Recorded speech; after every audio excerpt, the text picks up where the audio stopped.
Spoštovane gospe, spoštovani gospodje, dovolite mi, da vas v imenu Cankarjeve založbe in Mladinske knjige vse najtopleje pozdravim na današnji debatni kavarni, v kateri se bomo dotaknili dogajanj pred 100 leti, ko se je končala Prva svetovna vojna in ki so bila za Slovence grenko sladka, bi rekel. Na nek način bolj grenka, kajti tedaj smo izgubili tretjino slovenskega ozemlja, izgubili smo velik del naših sorojakov, ki so ostali onkraj rapalske meje v Italiji. Po drugi strani pa je na severni meji potekalo popolnoma nasprotno dogajanje. Izjemni časi vedno rodijo tudi izjemne ljudi. Slovenci imamo enega takih ljudi, ki so ne samo spremljali zgodovino, ampak so jo delali, bi lahko rekel.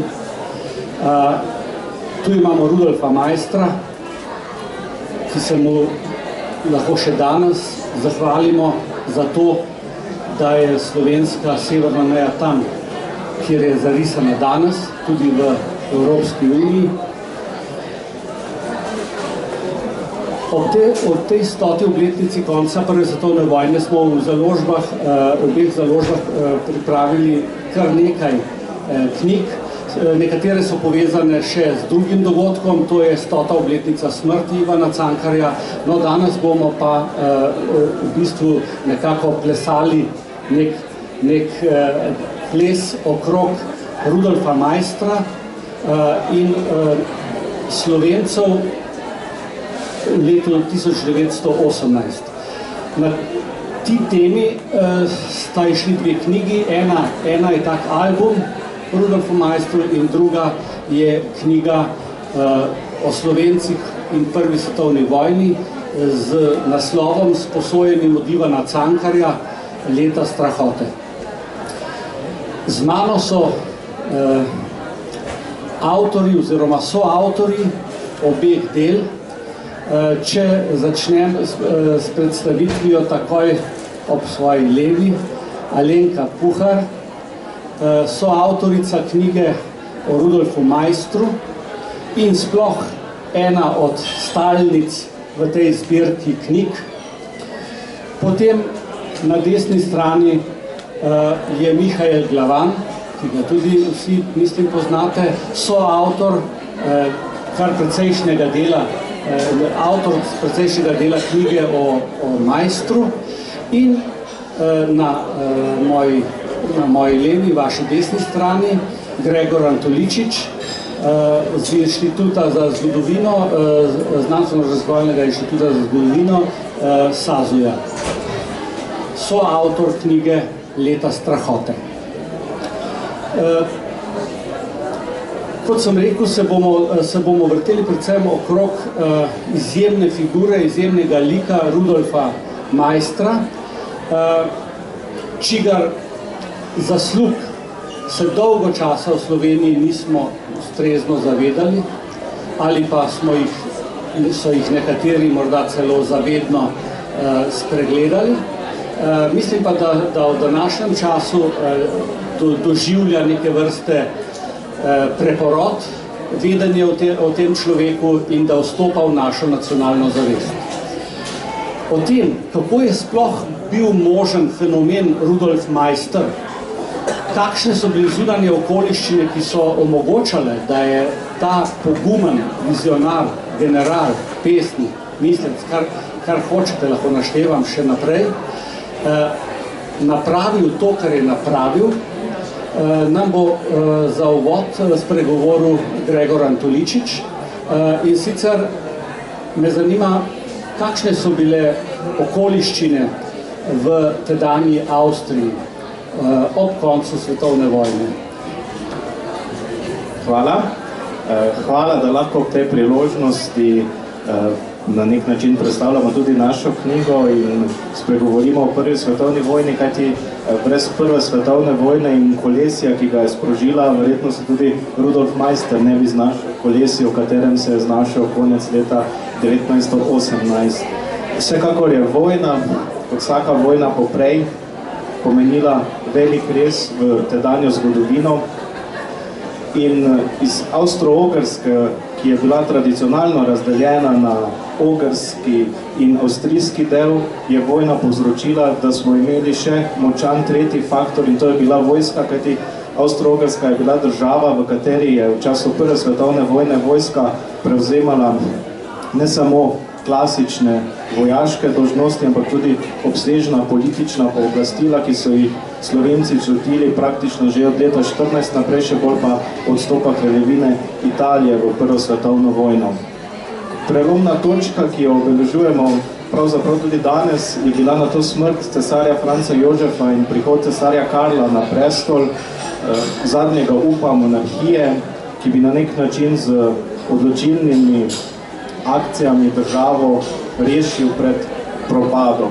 Kajti Avstro-Ogrska, kljub temu, da je v letu 1917, predvsem za pomočjo nemške zaveznice, uspel preboj na italijanski fronti, odločilne zmage na bojišču ni doživela. Zaradi tega je nekako logično, da je tudi v zavezništvu z Nemčijo, ki je prav tako imela velike težave na zahodnem bojišču, prevladalo mnenje, da je v letu 1918, ko je bila na eni strani izčrpana vojska, na drugi strani pa je tudi zaledje trpelo vedno večje pomanjkanje, prišel trenutek, ko je potrebno preiti v odločilno bitko, v kateri bi bil dosežen končni preobrat. Tako Avstro-Ogrska to poskuša na jugozahodnem bojišču proti kraljevini Italiji in na enak način poskuša tudi Nemčija v bojišču proti Francozom oziroma Francozom, Angležem in Američanom, ki počasi prihajajo tudi na zahodno fronto.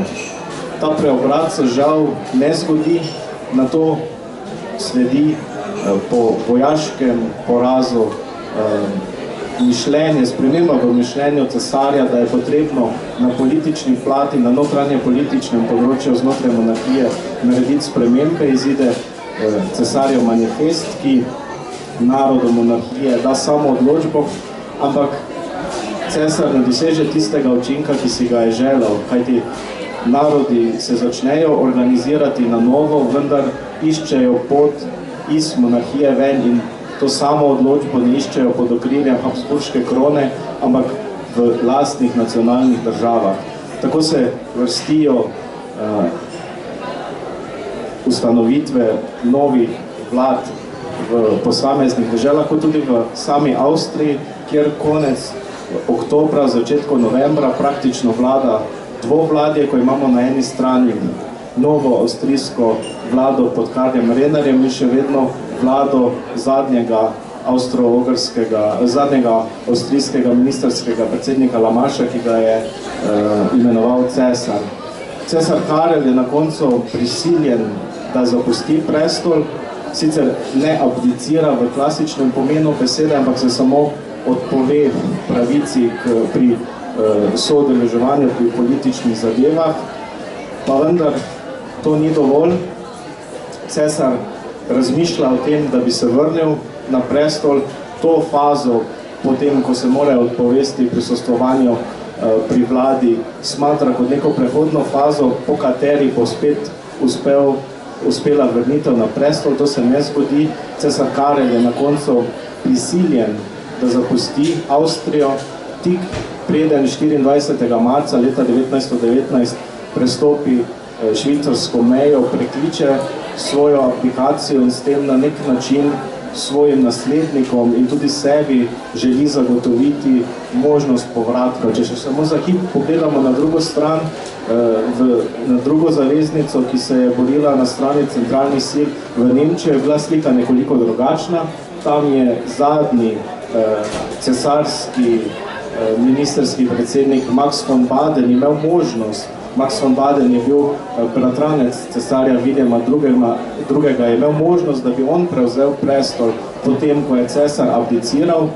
Toda Max von Baden se za to pot ne odloči, kar je zanimivo, da je prav socialna demokracija v Nemčiji z SPD-jem kot vodilno stranko ponudila to možnost Maxu von Badenu, da bi zavladal kot cesar, se preoblikuje Nemčija v republiko in na nek način z tem, ko je cesar Karel 11. novembra se odpovedal pri soslovanju pri državnih poslov in tudi konec monarhije, ki in uradnemu koncu, oziroma že pred tem sklenitvi miru v Vili Giusti, pa potem sledi seveda vrnitev slovenskih vojakov, ne samo slovenskih, vseh vojakov Avstro-Ogrske armade domov in tisto, kar potem sledi, in to so ta prevrat in tisti časi, v katerih je lahko Rudolf Meister prevzel svojo zgodovinsko vlogo. Morda bi se dotaknili, preden gremo prav neposredno na življenje in delo Maistra, še odnosa Ljubljane do dogodkov na severni meji današnje Slovenije. Seveda je vsak prevrat prinesel, kar že sama beseda pomeni prevrat, torej vprašanje o tem, kako se vzpostavlja nov sistem. Zdaj, ko gledamo nazaj, imamo včasih občutek, da če se dogodi prevrat, mora zavladati kaos, mora zavladati neko brezvladje. Ta prehod iz Avstro-Ogrske v neko novo državno tvorbo se je vršil relativno urejeno. Tudi sam transport vojakov s fronte se je vršil urejeno, kljub temu, da Avstro-Ogrska kot država več ni bila funkcionalna, vojni minister odstopi že 3. novembra, pa vendar Avstro-Ogrski vojski skupaj z sodelovanjem vlade v Ljubljani uspe, da se transport izmučenih, izčrpanih in lačnih vojakov preko našega ozemlja vrsti urejeno, brez večjih izgredov, ki bi jih morda sicer pričakovali. Zdaj, morda v zgodovinopisju nam še manjkajo ene temeljne raziskave o tem, kakšno je res bilo vzdušje med ljudmi, kajti takrat ni bilo javnomnenjskih anket, raziskav, imamo spomine. Pri spominih je vedno problematika ta, da je vprašanje, kdaj so bili napisani. Če so bili napisani 10 let po dogodkih, je vprašanje spet, kako so ljudje pisali realno. Morda so v tem kontekstu najbolj realni dnevniki, ki so bili napisani na tisti dan, v tistih okoliščinah. Morda je za dogajanje v Ljubljani ob prevratu, ob koncu Prve svetovne vojne in nastanku države SHS zanimiv dnevnik Frana Milčinskega, ki piše o tem, kako se spet pojavijo novi dobičkarji, ki služijo denar s tem, ko tiskajo in prodajajo nove jugoslovanske zastave, kako snemajo stare avstro-ogrske grbe in napise, in do čisto praktičnih vprašanj, kdaj zdaj nastopi tisti trenutek, ko nova država dejansko prevzame oblast in se tudi uradovanje začne dejansko vršiti v slovenščini. Zdaj za mene, ki prihajam z Maribora, vem, da je mariborska mestna občina imela te probleme uradovanja in kako zdaj na novo vse spostaviti še globoko v leto 19, ko vidimo, da arhivsko gradivo je pisano še na, oziroma ne arhivsko gradivo, da so dokumenti, ki jih je občina izdajala, še pisani na stari papir, z starimi avstrijskimi grbi in napisi, kajti miselni preskok ali pa politični prevrat se je lahko zvršil čez noč. Ves uradniški aparat, vse tisto, kar pa je nova država potrebovala za njeno normalno vsakodnevno delovanje, pa se ni moglo zvršiti čez noč in je bil to en daljši proces tranzicije, ki smo mu bili priča še ponekod globoko v letu 1919. No in v takem družbeno-političnem okviru nastopi Meister v neki novi vlogi, ki jo še pred nekaj leti ne bi človek pričakoval. Kako bi opisal življenjsko pot in delo Rudolfa Meistra po tistih obdobjih, ki jih nekako Slovenci sicer ne poznamo morda okvirno, ampak mogoče malo bolj detaljno. Ja, lepo pozdravljeni tudi v mojem imenu. Skoraj 2 leti sem se ukvarjal s to veliko osebnostjo, ki je zelo kompleksna. Zato bi tudi najprej mogoče dal neko osnovno oznako, do katere sem ob pregledovanju arhivskega in tudi drugega, tudi leposlovnega, zgodovinskega gradiva prišel. Predvsem dve stvari sta se pokazale. Prvo, Rudolf Maister je bil človek poguma in domoljubja ali patriotizma. To se kaže od vsega začetka, že od otroštva, prav neverjetno. Namreč Maister, kot veste, se je rodil v netipični slovenski družini. Kot sem že zadnjič v Kamniku povedal, naš ljubljeni, da tako rečem, pokojni profesor Toporišič je rekel, da smo vsi Slovenci agrarnega porekla. To velja skoraj res v veliki večini, za Maistra pa ne.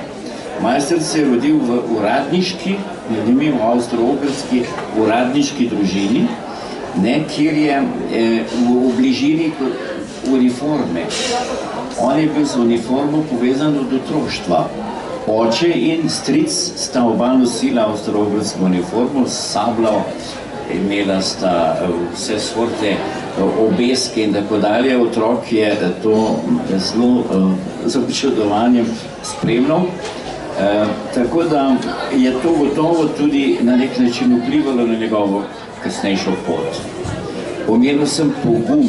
Namreč ta fant je izjemno bil tudi fizično sposoben. Pogumen tudi v tem osnovnem, preprostem smislu. Bil je športnik, smučar, telovadec, postaven dečko, razvit in tako naprej. No, dobro, to je mogoče manj pomembno, je sporočilno. Namreč, ko je on šel zaradi revščine, kljub temu, da je bil, kot sem rekel, rojen v uradniški družini, je oče mu zelo zgodaj umrl, mama je ostala sama s 3 otroki in je bila družina pravzaprav zelo skromna. Potem, ko so se s Kamnika preselili v Ljubljano, je šel v gimnazijo, podrobnosti ne morem tukaj navajati. Takrat se je vključil, takrat se priključi njemu ta drugi usodni pol, o katerem bomo mogoče kasneje nekaj več rekli, to njegovo uraščenost v slovensko kulturno bivanje, kulturno usodo. Namreč takrat začne že s pesnikovanjem, druži se s Cankarjem, Ketejem, Mornom, Župančičem in drugimi, in izživi tisto žilico, oziroma bi rekli, tisto občutek o prelomu stoletja, ko se je slovenski intelektualec, slovenski mlad, ustvarjalni, ambiciozni človek uveljavil s knjigo, z besedo, s poezijo. Tako je tudi, teh primerov imamo zelo veliko, tako je tudi Maister začel pesnikovati in je dejansko se izkazalo, da ima ne samo željo, ampak tudi dokaj narojenega talenta. Kot bomo videli kasneje, je zdal 2 pesniški zbirki. No, tako Maister sicer sredi gimnazije zaradi revščine mora na Dunaju opusti to svojo, recimo, temu civilno izobraževanje in se vključi v vojaško izobraževanje, v kadetnico na Dunaju. Postane pa dopisni član zadruge in povezan s temi fanti, še najmanj s Cankarjem, zanimivo bolj s Ketejem in drugimi, no, ampak to boste prebrali kaj več v knjigi. Se pravi, ko si jaz skušal sestaviti to celovito biografijo, ki mogoče ni samo biografija, ne vem, mogoče jaz vidim več, kot boste vi ob branju, ampak upam, da se bo to videlo. Gre za to celovito bivanjsko zgodbo, ki se mu neprestano prepleta zasebni, v kateri se neprestano prepleta zasebni del, ustvarjalno, literarni, še širši, kulturni del, nisem še omenil knjig, in potem seveda ta njegov profesionalni vojaški in predvsem potem še ta pogumni pogumni, voditeljski, osvobodilni vojaški podvig, ki ga je speljal v Mariboru, ne, in ki se je vlekel še potem po vojni, to je dr. Antoličič nekaj že v tem omenil, pa najbolj bo še kaj povedal. Ne. Torej, če se vrnem na začetek, ne, sem rekel dve besedi, pogum in rodoljubje. To se kaže od vsega začetka in tudi do smrti. Če preskočim vso to zgodbo, nekaj bom mogoče še lahko povedal, če bom predolg, me prekinite. Namreč Maister je še tudi ob svojem zatonu, ko je bil že bolan, kot vemo, je imel težke bolezni, od pljučnic do poškodb možganske mrene in tako dalje in še kaj drugega. Zato je tudi postal potem samo zaledni general, ne kakšen operativni general na frontah. Ampak ravno to, vidite, ta ironija usode, je hotela, da ni bil vojskovodja v Galiciji ali tam na nemški fronti ali na italijanski fronti, ampak na domači.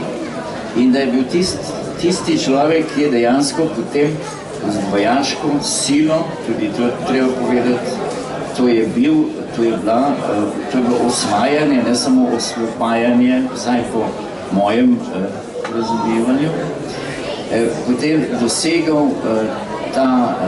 to svojo odločilno vlogo, v kateri je predvsem Maribor najprej osvojil, kajti Maribor je bilo nemško mesto. Moramo po pravici povedati, se imamo tukaj Mariborčana. Še danes v Mariboru je bolj pač bližina nemške kulture in jezika je prisotna. Takrat je bilo pa to močno nemško. Govorili so celo v slovenskih družinah, tako kot Deutsch in tako naprej, in v trgovinah in vse posod. Omenjeno je bilo že uradovalni jezik. Tukaj bi rad dodal vsaj 2 stavka. Neverjetno, kako se je ta človek drznil poseči tudi v ta del poslovnega uradovalnega jezika, ki je bil na eni strani uradniški, na občini in tako naprej, da drugi je bil vojaški, poveljevalni, na tretji je bil publicistični, Mariboru je seveda neprestano izhajali nemški časniki, ki razlagsi in tako dalje. Tako da tukaj bi tudi jezikoslovci lahko zasi sociolingvisti imeli kaj povedati, kakšne podvige je Maister pravzaprav si privoščil. Največji je bil seveda tisti, ko je prevzel oblast v mestu, razorožil Šucveja in prevzel poveljstvo. Tako je tiskal letake dvojezično, zmerajše slovenske, to boste videli v knjigi. In še nekaj bi rad povedal. Maister ni bil Mariborčan, če se vprašamo, jaz sem se spraševal pri pisanju, kaj pa je sploh bil. Tipični Slovenc, uradniki so se selili iz kraja v kraj po celi Sloveniji. On je pravzaprav samo tiskal zgodnje otroštvo preživel v Kamniku, kjer se ga imenitev spominjajo in tako naprej, imajo hišo in spomeniki in vse. Ampak potem je šel naprej v gimnazijo v Kranj, v Ljubljano, je tamle v Židovski ulici, plesnivi pod strehi, bil kot kasneje kajuh, skoraj mislim, da v isti hiši. Potem je šel, kot smo rekli, na Dunaj, pa zunaj nazaj v Ljubljano. Takrat je bil na višku svetoče mlade moškosti, baje se je po Gosposvetski cesti tele od današnje pošte, pa tja se sprehajal, da so vse ljubljanske gospodične omedlevale in se je tudi potem poročil visoko. Namreč pri njem je ta stremljivost, ki je povezana s pogumom, zelo visoka. Tudi socialna stremljivost. On iz te revščine pravzaprav si ne bi mogel privoščiti take poroke z gospo Marico Strgarjevo, ki je bil oče, visok državni uradnik, deželni zdravnik, današnji minister za zdravstvo, bi rekli, ne. In so morali plačati, on je moral oče nevestin plačati kar krepko, da je pač bila ta poroka možna. No, take zanimivosti so upletene v biografijo, ne, to je normalno, ampak omenjam jih zaradi te stremljivosti, ki se veže s pogumom, ne, kot imamo tisti nemški zgled, ne, v romanu. Človek hoče navzgor. To je naravno hotenje zdravega, razumnega intelektualca in on je to počel na vseh področjih, ne. Zato, ko sem to biografijo sestavljal, se pravi, seveda sem se oziral tudi po virih. O Maistru so zelo veliko pisali že kmalu po njegovi smrti, pa še celo prej. Kajti njegova empatija je bila tako močna, da se je odlično razumel in je bil nekakšen privlačna, vodilna oseba za vse ljudi, s katerimi je sodeloval. Zato ni tako nenavadno, Nemci niso mogli verjeti, ko je razglasil mobilizacijo, ne. Kakšen odziv je bil to? Z vseh slovenskih pokrajin so vojaki, ki so se vračali z fronte ali so bili že doma. Poznam en primer na eni lokalni ravni, ko je bil človek 4 leta na fronti, bojevnik, in je potem prišel domov in se je po 3 mesecih še spočil, se ni pošteno prijavil nazaj v Maistrovo vojsko in je bil še tam 1 leto. Ne. Mislim, to danes težko, ko sploh nimamo pač posebne empatije do vojaškega poklica, no, ampak to podajem zato, ker je on imel tako to moč in to privlačno osebnostno silo, da so ljudje šli za njimi in ni dvomil, da mu bo uspelo in zato mu tudi je uspelo, ne. In potem je še tudi eden prvih PR-ovcev, ne, kako je on to imenitno, ko je zasedel mestno hišo in tako naprej, kako je to izvedel. On je najprej zasedel telefonsko centralo, ne, tako kot zdaj, 91 leta, ne, te stvari so, in je potem od tam seveda vodil te svoje operacije, no, ampak ne smem preveč podrobno, boste si mogoče prebrali. V glavnem, Maister je bil res človek, ki je presegal običajne okvire, nedvomno, zato pa se je po eni strani doživljal te velike uspehe, po drugi pa tudi zaplete in težave, o katerih bo naš kolegica kasneje kaj povedala ali pa še kdo drug. No, še predtem bi morda še nekaj besed namenili njegovi vpetosti v literarno sceno na Slovenskem v tedanjem času. Ja, hvala, sem mislil, da se bo malo spočil, da je kdo drug, no pa pojmo kar naprej k poeziji. To se pravi, Rudolf Maister je začel pesniti kot nadobudni pionirčki, kasneje v osnovni šoli že in vse posod. Njegova mama in teta sta bili literarno razgledani, čeprav podeželski dami, ampak izobraženi. Strebljega so bile iz družine Tomšič, objavljale so že one nekaj v mladinski periodiki, Cicibano, Angelčko, Cicibano, ne, prosite, Angelčko in kaj je še bilo takrat, no, pač vseeno. In tako je Maister zelo zgodaj v to zgodbo se vključil, predvsem ga je potem prevzelo druženje s temi fanti v zadrugi. Ker to so bili pa resnično nadarjeni pesniki, Kete, Cankar, Župančič in drugi. In je potem seveda resneje se lotil tega. Tako da je na prva zbirka je izdal pri 30 letih, malo zato, da se bi postavil, malo zato, da bi osvojil marico in malo zato, da pač se vklopil v to slovensko kulturno sceno, v kateri je tako ali tako bil prisoten, kolikor je mogel biti, ker je bil precej časa na Dunaju. Pri tem moramo imeti vsaj še poznanstvo z Gregorčičem in z Ivanom Hribarjem. To so bile velike korifeje, ki jih poznate takrat. Gregorčič je bil takrat pač najbolj slaven pesnik, Hribar je bil župan, ugleden politik, Strgar je bil deželni zdravnik in tako naprej. In zdaj so se gospodje dobivali v Ljubljani in pridružil se je tudi Majster, tudi nekega ostalina v tem obstaja, nekaj sem dal v knjigo.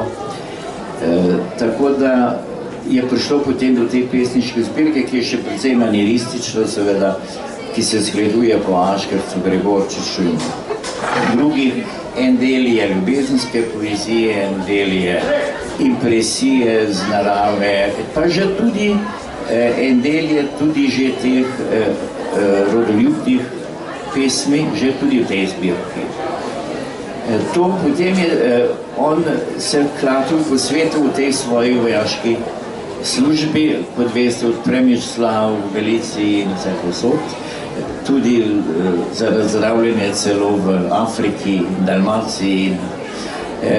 Pesme pa ves čas in je tudi objavljal v srednji reviji Ljubljanski zvon. Postajal je pa vedno bolj strog do sebe, bolj samokritičen, se pravi, in je šele leta 1929 potem izdal svojo drugo zbirko, se pravi Krepko po prvi svetovni vojni, te svoje zrele poezije, prečiščene, tudi veliko je popravljal še te prvotne stvari, ki so v revijah izhajale. Tako da je nastala ena zelo lepa zbirka 4 delov. Najlepši deli so seveda te osrednji, ki pripovedujejo o lepotah, vrednotah in dragocenostih slovenske zemlje, dežele in tako naprej. To so te pesmi, ki imajo pogosto imena, recimo kar v Slovenskih goricah, pa Dolenjska, pa Notranjska in tako naprej. Omeniti moram nujno seveda, da je zelo veliko njegove poezije uglasbene. V Kamniku je bil predvčerajšnji z nami dr. Meson, ki je tudi en del prispeval v to knjigo. In to je bilo, veste, čudovito, ko so te fantje zapeli moški zbor Lira, Majstrove pesmi. To je, če bi to zdaj bilo tukaj, bi mnogo bolj zanimivo, kot je samo to naše govorenje. No in torej tudi po 5-krat, 6-krat, tudi 10-krat so nekatera besedila v glasbi znani, od Adamiča in drugih komponistov. Spomnite se, poslušate stalno Završki fantje, pa Katrca v 20. leto, pa tako naprej, to je vse Majstrovo. In še seveda marsikaj drugega. To je en del. Še 2 stvari moram v zvezi z njegovo vlogo v slovenskem kulturnem življenju omeniti. Eno je njegova bibliofilija. No in še širše, ne samo bibliofilija, on je bil sploh zbiratelj kulturne ostaline, kulturnih predmetov, predvsem knjig. In to že spet slovenike. To je neverjetno, če pogledate, recimo, kako je živel, rodil se v družini avstro-ogrskega, se pravi, vendarle nemško delujočega uradnika, na vojaški akademiji v tujini, na Dunaju se šola, službuje v avstrijski armadi, ves čas je pa temeljna njegova bivanska usmerjenost v nacionalno občutje, v slovenski jezik, literaturo, kulturo. In njegova knjižna zbirka se stoji skoraj same slovenike. Sveda ima tiste serije leksikonov avstro-ogrskih na metre, ki ne, ki jih so vsi imeli, ampak drugače je pa skoncentrirano zbiranje slovenske, starejše knjige, vse od Dalmatinove Biblije naprej. In kot korpus separatum se je ta zbirka po mnogih zapletih, ki jih tudi ne moram zdaj omenjati, ohranila. Kajti Nemci so, ko so Nemci prišli v Maribor, si lahko mislite, da na prvi na spisku aretacije so bili majstri. Kajti to so bili nacionalni sovražniki najvišjega ranga. On je vendar pri plebiscitu bil tista grožnja, ki so se je Avstrijci najbolj bali, ne? In so bili tudi uničili to knjižnico, on je to shranil v Zagrebu pri sinovi, no takrat je on že umrl, sin Borut je to naredil, ne? No in danes je, kot veste, komaj pred enim tednom dobrim bila razglašena za slovenski nacionalni kulturni spomenik. Je urejeno v posebni sobi v Mariborski univerzitetni knjižnici. To je en del. Torej, še omenjeno je samo slikanje, namreč tudi slikal je. Milče Komel bi več znal povedati, kakšno je to slikarstvo. Vsekakor ni bil kakšen vrhunski slikar, ampak čist zanimivo tudi na tem področju. Tako da njegova postava je v resnici sodi v slovensko kulturno zgodovino, bi jaz temu rekel. Seveda kulturno zgodovino povezano tudi z vojaško in politično zgodovino, ne? Ampak to je ena taka celovita oseba, ki je zato seveda prihajala tudi v konflikte takrat v avstrijskem času z Avstrijci, potem v Jugoslaviji, seveda, ko se je vojska srbizirala, kot se temu reče, ko je moral Aleksandar svoje vojaške kadre uveljaviti.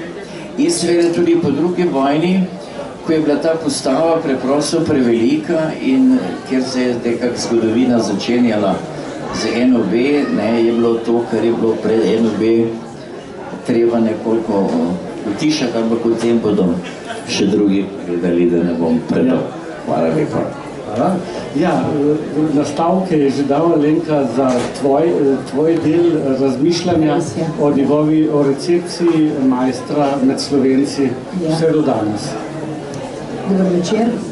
Jaz sem bila v tej knjigi zadolžena za njegovo posmrtno življenje, se pravi za usodo in kolobocijo v zvezi z njegovo slavo, ugledom, veličino in tako naprej.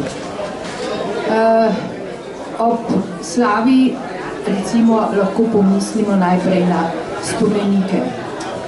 Slovenci imamo dokaj nenavadno zgodovino spomenikov. Najprej smo začeli konec 19. stoletja izbirati slavne može in smo izbrali jasno nekaj pesnikov in pisateljev. Nekaj jih je bilo med njimi duhovnikov. Skratka, neke može, ki so nagnjeni k meditaciji in branju in bi bili, sodeč po spomenikih in še čem, vsi zelo primerni za reklamo za knjižni sejem. Če se spomnite teh bronastih mož, kaj je, stojijo, v rokah imajo knjigo ali svitek papirjev, gledajo nekako bolj v tla kot v nebo in dajejo vtis, da bi se radi čimprej umaknili, usedeli in začeli brati. Potem smo dobili nekaj spomenikov vojakom iz Prve svetovne vojne in vsi ti možje, bronasti in kamniti, so vsi v vrsti grozno žalostni. Vsi imajo sklonjenje glave, gledajo v tla in objekujejo težko usodo in množico svojih pobitih kameradov. Pri majstru je bilo nenadoma drugače, to je bil vojskovodja, ki je zmagal. Pri Dobu nam je en lep kos ozemlja. In tudi na zunaj seveda je bil bolj primeren za eno junaško možato podobo, kakor za enega žalovalca, pa tudi pesnika. No, Nikolaj Pirnat je to izredno lepo upodobil, še kot študent, mlad kipar. Hodil ga je modelirati na njegov dom in je naredil krasen doprsen kip, ki je potem nekaj časa stal v tistem poslopju, kjer je imel majstor poveljstvo. Dokler ga niso skrili pred nemškimi okupatorji, pa ko so pa nemški okupatorji izginili, pa nenadoma ni bil več zaželena oseba in ga niso pritovorili nazaj, oziroma so ga pritovorili nazaj šele čez skoraj 20 let. Ni bil dolgo tam, ker je vkorakal v to poslopje en vodilni slovenski politik in je rekel, pa je, to bo zdaj citat, zakaj imate pa tega prasca še zmeraj tukaj?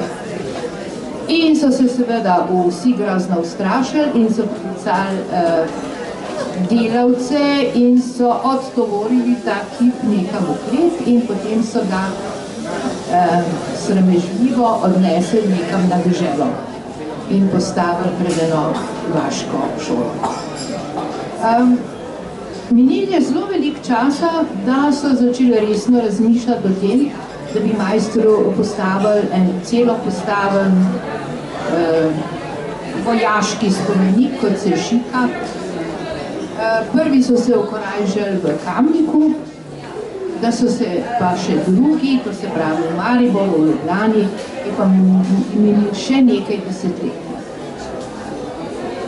No, seveda se slava ne ustvarja samo s kipi in slikami, ustvarja se tudi s knjigami, z raziskovanjem, s poimenovanji, s prazniki in tako dalje. Žal je tako, da je komunistična partija imela o majstru izredno slabo mnenje.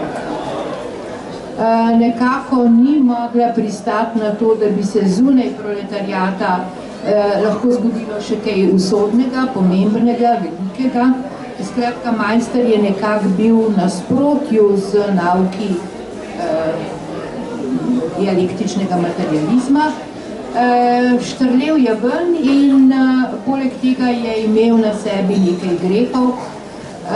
Ob raznih anarhističnih in socialdemokratskih poskusih rebeliranja je strogo nastopil in rezultat je bil, ne vem, 2 ali po eni oceni 8 mrtvih, kar so mu seveda grozno zamerili. Tako da so bile knjige o njem večkrat prepovedane oziroma so bile zadušene, še preden so prišle na trg. Raziskovanje njegovega življenja in usode je bilo izrazito pristransko. To se je začelo močno spreminjati v 70-ih in 80-ih letih, ko se zdi, da je bil vsaj najhujše krivde opran in ko so si tudi majstrovi borci, ki dolgo niso smeli biti majstrovi borci, temveč borci za severno mejo, da se majstrovo ime ne bi omenjalo. No, ko so si pridobili nek status, pravico celo do organiziranja, ki je prej 20 let niso imeli, in da so potihem vzdrževali ta plamenček majstrove slave.